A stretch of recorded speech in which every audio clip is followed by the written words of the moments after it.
پڑھیں گے اور اس کا آغاز کریں گے باپ اور بیٹے اور روح القدس کے نام سے آمین۔ خداوند آپ کو برکت دے۔ اور ہم آج ان ساری باتوں کو ترتیب کے ساتھ سیکھیں گے کہ عبادت کیسے کریں۔ عبادت ہوتی کیا ہے؟ عبادت اصل میں خداوند خدا کی پاک حضوری میں آ کر اس بات کا اقرار کرنا ہے، اس بات کو بیان کرنا ہے کہ آپ خداوند خدا سے محبت رکھتے ہیں، اور جو محبت وہ آپ سے رکھتا ہے آپ اس کا اقرار کرتے ہیں، اور پھر آپ اپنی مشکلات، اپنی پریشانیاں خداوند کی پاک حضوری میں رکھتے ہیں، اور عبادت کے ذریعے سے خداوند اپنے خدا کے ساتھ اور اس کی بنائی ہوئی مخلوق کے ساتھ اپنی محبت کو مضبوط کرتے ہیں۔ یعنی کہ عبادت اصل میں خداوند کے ساتھ ایسا رابطہ ہے جس رابطے کے ذریعے سے آپ حقیقی معنوں میں خداوند خدا کے قریب جانے کا موقع حاصل کرتے ہیں۔ اور خدا جو عبادت چاہتا ہے، آج ہم وہ دیکھیں گے کہ خدا جو عبادت چاہتا ہے وہ کون سی؟ کیا وہ والی عبادت جو ہم عام طور پر کرتے ہیں وہی خدا چاہ رہا ہے، یا خدا اور کچھ چاہتا ہے؟ کیونکہ دیکھیں، آپ جب آسمان اور زمین کو دیکھتے ہیں، تمام چیزوں کو دیکھتے ہیں، تو آپ کے ذہن میں آتا ہے کہ کتنی سمٹری ہے تمام چیزوں میں۔ تاکہ آپ ذرا غور کریں کہ زمین سورج کے گرد گھومتی ہے 365.25 دنوں میں۔ سائنس ہو یا ٹیکنالوجی کسی بھی طرح کی ہو، کوئی بھی اس چیز کو رد نہیں کر سکتا، خدا کے نظام کو قبول ہی کرنا پڑتا ہے۔ اور آپ دیکھیں کہ ہمیں ہر 4 سال کے بعد 1 دن کا اضافہ کرنا پڑتا ہے تاکہ کسی بھی طرح کی کمپلیکیشن نہ ہو سکے۔ یعنی کہ 365 دن ہم عام سالوں میں رکھتے ہیں، اور لیپ کا سال جب آتا ہے، یعنی کہ 4 پہ جو تقسیم ہو جاتا ہے سال، اس میں ہم کیا کرتے ہیں 366 دنوں کا سال بناتے ہیں، اور فیبرری کا جو منتھ ہے اس کو 28 کی جگہ 29 کر دیتے ہیں۔ ہماری جتنی بھی چیزیں ہیں وہ تمام کی تمام گنی ہوئی ہیں اور ایک ترتیب کے ساتھ ہیں۔ جیسے آپ نے 1 منٹ میں کتنی دفعہ سانس لینا ہے، آپ کا دل 1 منٹ میں کتنی دفعہ دھڑکتا ہے، آپ کے بلڈ کا پریشر کیا ہوتا ہے، کتنا ہونا چاہیے، آپ کے بلڈ میں گلوکوز کا لیول کیا ہونا چاہیے، منرلز کا لیول کیا ہونا چاہیے، وائٹامنس کیسے ہونے چاہیے، کیلشیم کیا ہونا چاہیے، پروٹین کتنی ہونی چاہیے، کاربوہائیڈریٹس کتنی یعنی کہ ایک ایک چیز بڑی ترتیب کے ساتھ ہے۔ تو کیسے ہو سکتا ہے کہ خدا اپنی عبادت کی کوئی ترتیب نہ دے جب وہ ہر چیز کی ترتیب دیتا ہے؟ ایسا ہو ہی نہیں سکتا۔ آپ ذرا غور کریں، اگر آپ کی باڈی میں وائٹامنس کم ہو جائے تو کیا ہو جاتا ہے؟ بیمار ہو جاتا ہے۔ زیادہ ہو جائے تو بھی بندہ بیمار ہو جاتا ہے۔ اگر کیلشیم زیادہ ہو جائے تو وہ سٹوریج کی صورت اختیار کر جاتا ہے اور آپ بیمار ہو جاتے ہیں، پتھریاں ہو جاتی ہیں یا اس طرح سے کچھ اور۔ تو ساری چیزیں، ایون کہ ہیموگلوبن، آپ کے بلڈ میں ہیموگلوبن ایک پروٹین ہے جو کہ آکسیجن کو کیری کرتی ہے، تو وہ بھی ایک خاص مقدار میں ہونی چاہیے۔ اگر وہ بڑھ جاتی ہے، عموماً میل میں وہ 16 ہوتی ہے اور فیمیل میں وہ 13 تک بھی ہو جاتا ہے۔ تو یہ تمام کی تمام چیزیں ایک خاص مقدار میں چاہیے ہوتی ہیں۔ اگر یہ مقدار میں کچھ کمی بیشی ہو جائے تو آپ بیمار پڑ جاتے ہیں۔ آپ کا ٹیمپریچر ہے باڈی کا 98.6 فارنہائٹ، اگر آپ تھوڑا سا بھی یہ بڑھ جائے، 99 ہو جائے تو بھی آپ کہتے ہیں فیور، 100 ہو جائے تو بھی فیور ہے۔ فیور کا مطلب کیا ہوتا ہے؟ بخار ہوتا ہے۔ کیا بخار اصل میں آپ کی باڈی کے اندر جتنے بھی انفیکشنز ہیں ان کا اظہار ہے۔ یعنی کہ خدا نے دیکھے کہ خدا آپ کو بتا رہا ہے آپ کی باڈی میں انفیکشن ہوتا ہے، کوئی چیز بھی خراب ہو جائے تو آپ کو بخار ہوگا۔ بخار کا مطلب کیا ہے؟ بخار بیماری نہیں ہے، بخار خدا نے ایک انڈیکیشن دی ہے، بتایا ہے کہ جب کبھی بھی آپ کو فیور ہو سمجھ جاؤ کہ آپ کے جسم میں کوئی نہ کوئی پرابلم ہے ہوتا ہے کہ اس بات کا پورا خیال رکھا جائے کہ کس طرح سے عبادت کرنی ہے۔ تو آج ہم دیکھیں گے کہ عبادت ہمیں کرنی اس طرح سے، اس کے ٹوٹل اجزاء کتنے ہیں، کتنی چیزیں مل کے تو عبادت کو مکمل کرتی ہیں، اور اگر ان میں سے کسی کو بھی سکپ کیا جائے تو آپ کی عبادت مکمل نہیں ہوتی۔ یہ عبادت میں جو کہہ رہا ہوں یہ ہے لٹرجیکل ورشپ، لٹرجیکل یعنی کہ لتوریائی عبادت، یعنی کہ جو اتوار کو ہم عبادت کرتے ہیں، چرچ کے اندر جو عبادت کرتے ہیں، وہ عبادت کیسی ہونی چاہیے۔ اور پھر یہ جاننے کے بعد جب ہم یہ جان جائیں گے تو ہمیں یہ بھی پتہ چل جائے گا ہمیں کون سے چرچ میں جانا چاہیے، کیونکہ جس چرچ میں یہ عبادت ہوگی یہ سارے کے سارے لوازمات پورے ہوں گے، یہ پورا طریقہ اڈاپٹ کیا جائے گا، آپ صرف وہیں پہ جا کر یہ عبادت کر سکتے ہیں، اور وہیں پہ جا کر ہی آپ کو برکت میں ملے گی، کیونکہ خدا کے کلام میں لکھا ہے تم میری عبادت کرنا تو میں تمہارے روٹی اور پانی پر برکت دوں گا، اور تمہارے درمیان سے بیماریوں کو دور کر دوں گا، تمہاری عمر دراز کروں گا۔ یعنی کہ یہ ساری چیزیں جو ہیں وہ عبادت کے ساتھ ہیں۔ تو عبادت کون سی کرنی ہے، کیسے کرنی ہے، کس طرح سے کرنی ہے، کیونکہ بڑی دفعہ ہم دیکھتے ہیں کہ ہم عبادت تو کر رہے ہوتے ہیں لیکن برکت نہیں آتی ہے اس طرح سے، ہمیں وہ سب چیزیں جو ہم مانگ رہے ہوتے ہیں خدا سے وہ تمام نہیں مل پا رہی ہوتی، ہم پریشان بھی رہتے ہیں، بیمار بھی رہتے ہیں، دکھوں میں بھی رہتے ہیں، مصیبتوں بھی رہتے ہیں، ٹینشن میں رہتے ہیں، جبکہ خدا کی عبادت کرنے سے تو ہماری ٹینشنز دور ہو جانی چاہیے، ہمارے مسائل دور ہونے چاہیے، ہماری پریشانیاں مٹ جانی چاہیے۔ تو کیوں ہے ایسا سارا کچھ؟ تو ان ساری باتوں کا ایک ہی جواب ہے کہ کہیں نہ کہیں عبادت کرنے میں کوئی کمی ہوتی ہوگی ضرور، ہمیں شاید عبادت کرنا ہی نہیں آتی، یا شاید ہمیں پتہ نہیں کہ ہمیں کس طرح سے عبادت کرنی چاہیے، کون سی عبادت کرنی چاہیے جس سے خداوند ہمارا خدا ہم سے راضی ہو، وہ کون سی عبادت ہے جو خدا نے ہمیں دی ہوئی ہے، اور جسے ہم شاید کچھ سیکھے ہیں اور کچھ نہیں سیکھے ہیں، جو نہیں سیکھے ہیں انہیں وہ عبادت سیکھنے کی ضرورت ہے۔ تو میں سب سے پہلے زبور 100 اس کی چوتھی آیت پہ آپ کو لے کے جاؤں گا، وہاں پہ لکھا ہوا ہے گاتے ہوئے اس کی بارگاہوں میں داخل ہو، گاتے ہوئے اس کی بارگاہوں میں داخل ہو۔ تو اس کا مطلب ہے عبادت کا آغاز ہوتا ہے داخلے کے گیت سے، عبادت کا آغاز ہوتا ہے داخلے کے گیت سے۔ اگر آپ نے داخلے کا گیت نہیں گایا اور گاتے ہوئے آپ خداوند کی پاک حضوری میں نہیں آئے تو پھر کیا ہوگا کہ آپ کی عبادت کا پہلا جز جو ہے وہ آپ نے کمپلیٹ نہیں کیا، یعنی کہ پہلا جز یہ ہے گاتے ہوئے اس کی بارگاہ میں داخل ہونا۔ اور آپ دیکھیں کہ پریسٹ جو ہیں وہ آلٹر بوائز کے ساتھ گاتے ہوئے خداوند کے پاک گھر میں داخل ہوتے ہیں، یعنی کہ کوائر گیت گا رہی ہوتی ہے، حمد و ثنا کر رہی ہوتی ہے، اور یوں گاتے ہوئے جو پریسٹ ہے وہ خداوند کے پاک گھر میں داخل ہوتا ہے، وہ آپ سب کی اصل میں آپ سب کو پریزنٹ کر رہا ہوتا ہے، یعنی کہ جو کاہن ہے وہ آپ سب کو پریزنٹ کر رہا ہے کہ آپ سب گاتے ہوئے خداوند کی پاک حضوری میں داخل ہو گئے۔ اس کے بعد جو ہی آپ خداوند کے پاس آتے ہیں تو یقینی طور پر آپ دیکھیں کہ خدا پاک ہے اور اس کا گھر بھی پاک ہے۔ اب چونکہ ہم جو ہیں ہم بھی روح القدس کی ہیکلیں ہیں، تو لازمی ہے کہ وہ جو روح القدس کی ہیکل ہے اس کے اندر روح القدس ہو۔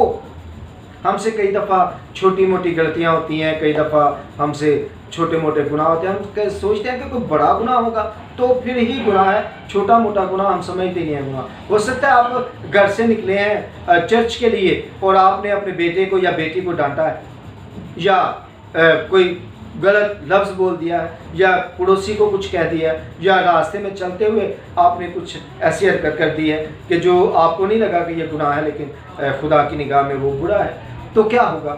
تو جو ہی آپ